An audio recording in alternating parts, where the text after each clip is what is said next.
Every successful company faces this question at some point. Where should the money come from?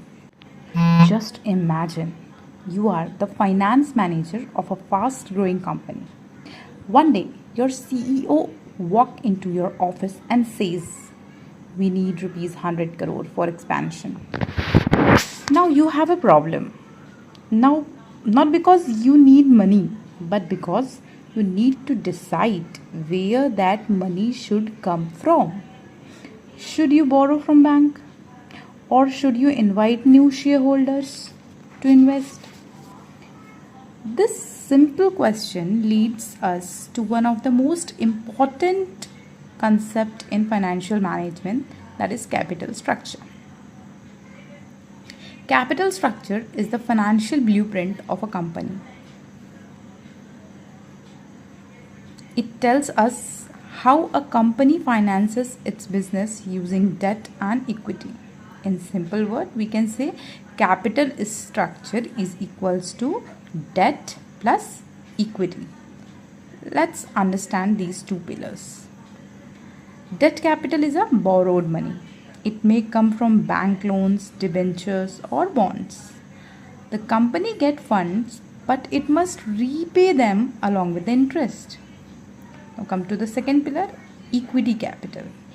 It is a money contributed by shareholders.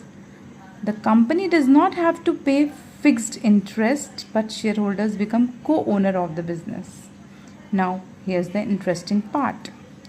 Debt is like a powerful medicine. In right quantity, it helps the company grow faster. But too much of it can become dangerous because interest has to be paid whether the company earns profit or not. Equity is safer because there is no fixed interest burden. But issuing too many shares means sharing ownership and control with more people. So, what should a company choose? Debt? Equity? Neither. The smartest company choose balance. A company that relies only on debt carries high risk. A company that relies only on equity may lose control and reduce shareholder returns.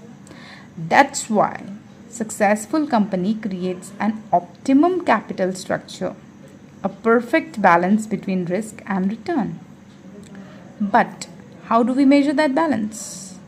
Through debt equity ratio. What is debt equity ratio?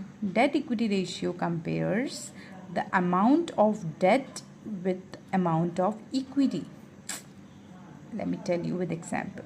Suppose a company has rupees 40 crores debt and rupees 20 crore equity. Its debt equity ratio will be 40 divided by 20, that is 2:1. This means the company has twice as much debt as equity. Now think back to the Tata Steel. When Tata Steel acquired Chorus, it did not depend on just one source of finance.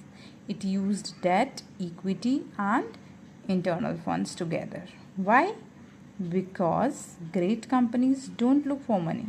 They look for right mix of money.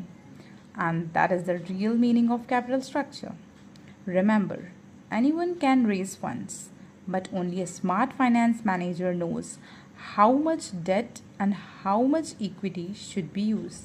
Because in business, success is not decided by amount of money you raise.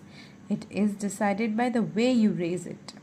Now tell me in the comments, if you were the finance manager, would you choose more debt, more equity, or the perfect balance between both?